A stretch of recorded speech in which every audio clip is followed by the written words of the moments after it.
Anda kembali menyaksikan Kabar Pagi. Pemirsa, aktivitas vulkanik di Gunung Ili Lewotolok yang berada di Kabupaten Lembata, Nusa Tenggara Timur terus berlangsung.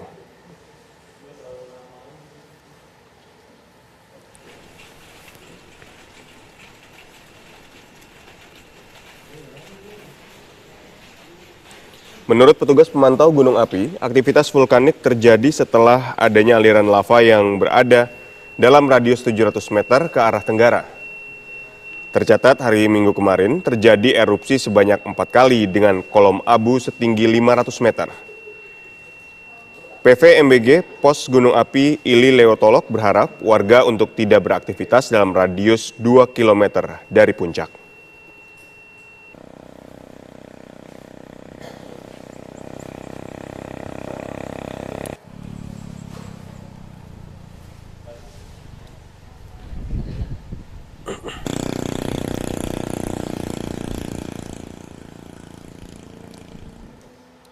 Pemirsa, untuk mengetahui bagaimana aktivitas Gunung Ili Lewotolok yang kembali erupsi, kita sudah terhubung dengan Kepala Pelaksana BPBD Lembata, Andreas. Selamat pagi Pak Andreas, bagaimana dengan peningkatan aktivitas dari Gunung Api Ili Lewotolok ini? Halo? Ya, silakan Pak. Pertanggal 27 Februari jam 1 dini hari kita sudah dapat laporan dari pos pengamat Gunung Api Ili Lewotolok jam 1 dini hari. Kemudian jam 10 itu peningkatan level dari waspada ke siaga dari level 3 ke level 2 ke level 3 siaga gitu. Baik. Dan kondisi per hari ini aliran lavanya memang agak melambat turunnya, tetapi aktivitas vulkanik seperti kegempaan yang kita dapatkan dari data-data yang kita dapatkan dari pos pengamat gunung api semakin meningkat atau terus masih banyak gitu ya. Baik, lalu apa saja Pak yang sudah dipersiapkan, misalnya posko pengungsian untuk warga yang berada tinggal di sekitar gunung, apakah juga sudah mulai dipersiapkan posko pengungsiannya? Kita per tanggal 27 setelah jam 1 dini hari dapat informasi, kemudian itu jam 9, 27 Februari itu kami ke pos pengawas gunung api dan mengitari gunung untuk memantau situasi. Baik. Dan ketika rekomendasi yang dikeluarkan atau kenaikan level dari ke siaga, itu jam 10 kami sudah ada di lokasi. Dan itu mulai dengan perkuatan rantai komando desa. Dan kemudian kita koordinasi dengan camat Ili Ape Timur dengan desa terkait dalam zona berisiko. Kita sepakat jam 7 malam itu sudah rapat komando terbatas karena rekomendasinya itu hanya satu desa Jontona yang pengungsi. Demikian, Pak. Baik, jadi posko pengungsian hanya difokuskan di satu desa ini saja atau ada beberapa desa juga, Pak?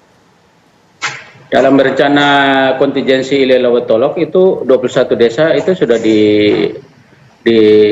disiapkan tempat pengungsiannya. Tempat pengungsiannya di Lembata kita pakai sistem Lewakakan Lewarin. Jadi Lewarin yang terdampak mengungsi di Lewakakan atau desa penerimanya itu dari 21 desa kita siapkan 27 desa. Jadi ada 6 desa yang cadangan. Baik, artinya posko pengungsian sudah dipersiapkan dari sekarang ya, Pak? Ya, dalam rencana kontingensi kita sudah siap. Sementara untuk 2 desa yang paling terdampak saat ini, terutama Jontona, itu juga kita sudah kita mantapkan rantai komando sampai ke level desa. Itu desa Todanara itu di desa Merdeka tempat pengungsiannya, sementara desa Jontona itu di kelurahan Selandoro. Jadi dengan sistem Lewakakan Lewarin, tapi dengan pendekatan Breung, bahasa sini Breung Pervo atau Ebenerung namanya itu. Jadi satu keluarga akan mengungsi di satu keluarga. Baik. Lalu untuk posko kesehatan sendiri Pak, mengingat abu vulkanik dari aktivitas vulkanik Gunung Ili Lewotolok ini kan meningkat. Ini seperti apa Pak, posko kesehatan yang dipersiapkan untuk warga yang terkena ISPA misalnya?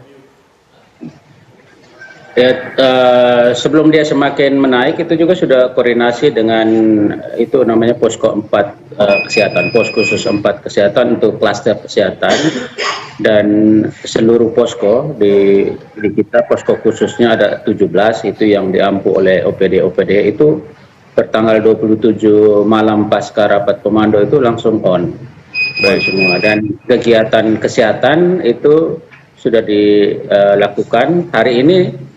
Nanti jam 10 di Desa Todanara, jam 12 jam 1 di Desa siang di Desa Jontona untuk sosialisasi dan pemeriksaan serta pengobatan yang terkait dengan ISPA. Karena kita dapatkan data itu per hari ini sudah 85 yang terdata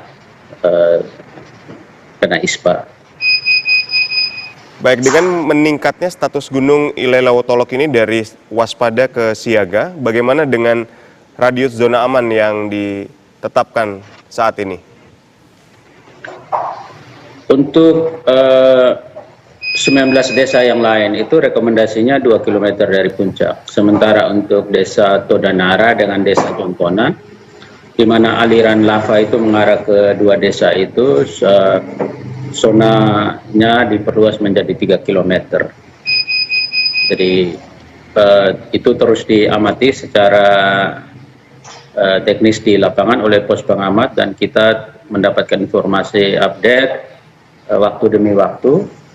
Dan kita di BPBD saat ini sudah mengaktifkan, sejak tanggal 27 malam itu sudah mengaktifkan pos siaga darurat.